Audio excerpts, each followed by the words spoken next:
Before we get into the video, be sure to subscribe and leave a comment below saying I subscribed. We will personally reply to your comment. Thank you. Hello guys, welcome back to our YouTube channel. Today, we are going to look into 10 things to know about copyright in YouTube. When someone infringes on copyright, whether it's someone doing it to you or you doing it to someone else, there will be consequences. YouTube takes the breach seriously and will take down the infringing video. It also penalizes the offender with a strike. And as in baseball, if you take 3 strikes, you are out of there. YouTube boots you and your channel if it gets to this point. To ensure that it doesn't happen to you, follow these advices. Number 1. The copyright owner is important. If you are going to post a song or use a song by a certain owner, make sure to know who you are dealing with. Some labels are extremely strict about other people using their songs. If the video is yours, then it is yours. But use someone else's song and you are using something somebody copyrighted. All works created by an author live on as their own copyrighted material for as long as the author is alive and then some. Number 2.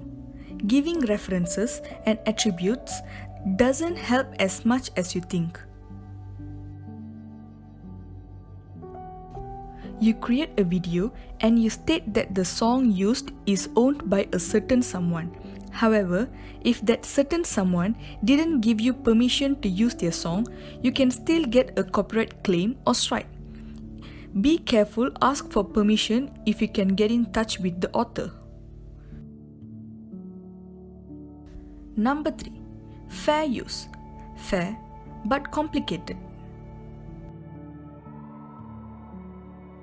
Fair use covers a couple of things. If you use the copyrighted content to make a parody or comedy, if you use it to make reviews or in other words criticize, or if you are making a commentary. It gets complicated. Try not to push fair use too far. If you feel the need to exercise fair use and the use is for non-profit and educational purpose, here is a few acceptable uses to consider. First is criticism. Reviewing a movie or some form of music makes it perfectly acceptable to use copyrighted material without permission. For example, short clips on the work you critique. Secondly, parody. If you're poking fun at something, it's acceptable to use content without first gaining permission. Third is commentary. This one depends on how you use the material. If it's used just enough to illustrate your point, it's acceptable. For instance, gamers on YouTube often record themselves playing a new video game and offer funny observations. This is within limits. Fair use. Number 4. The consequences can be dire. If your video gets claimed by a copyright holder and you dispute it, but you are proven to have lied or have been untruthful, then you are in trouble, possibly legal. Be sure when you dispute a copyright claim, you can always upload the video without the copyrighted material. Number 5. Get permission. If you want to use someone's song, for example, ask permission. Find a way to get in contact with the author or their label, if the label has a stake. Both can copyright claim you. Number 6.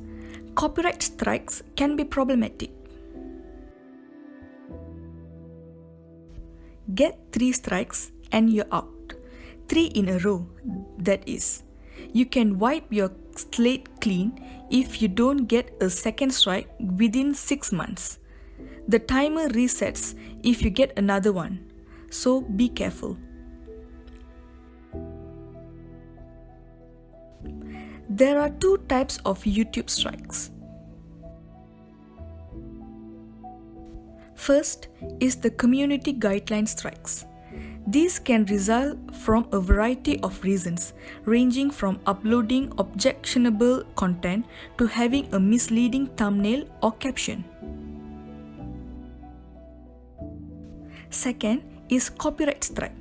If some part of your video includes content from another creator and the creator did not grant you permission, you can get a strike.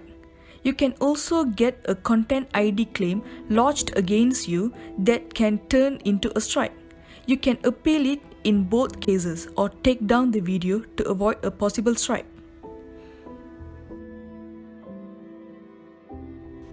Other things you should know.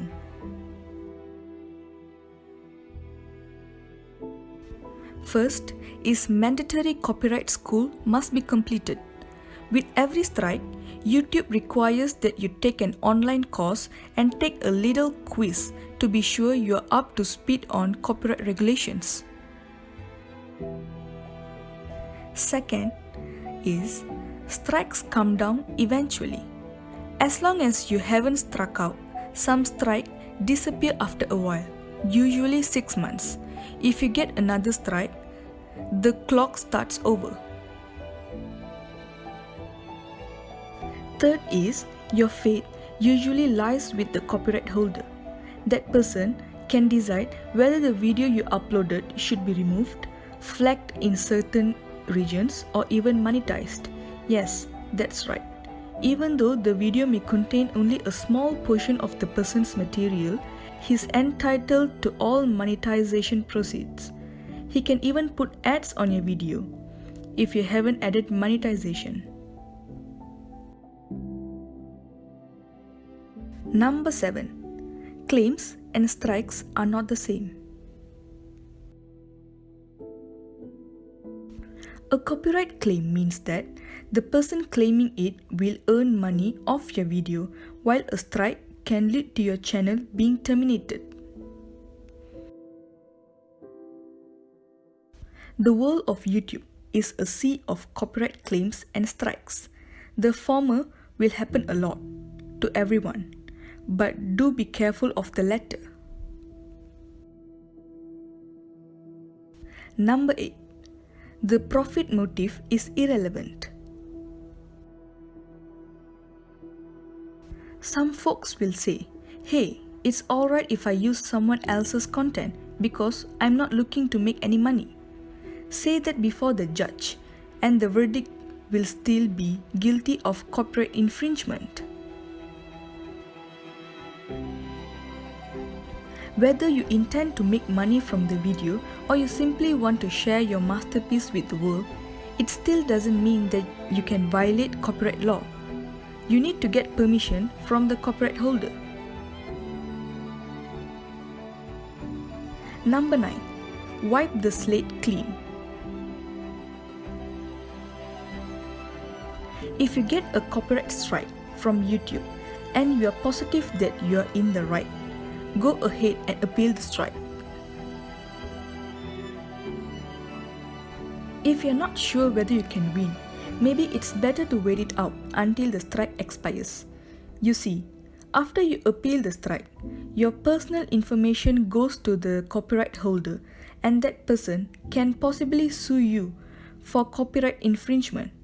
If the situation gets to this level, you still can work out an agreement directly with the copyright holder and see whether he will file an appeal with YouTube on your behalf. If you both agree that you were within your rights to use the copyrighted material, it's worth a shot.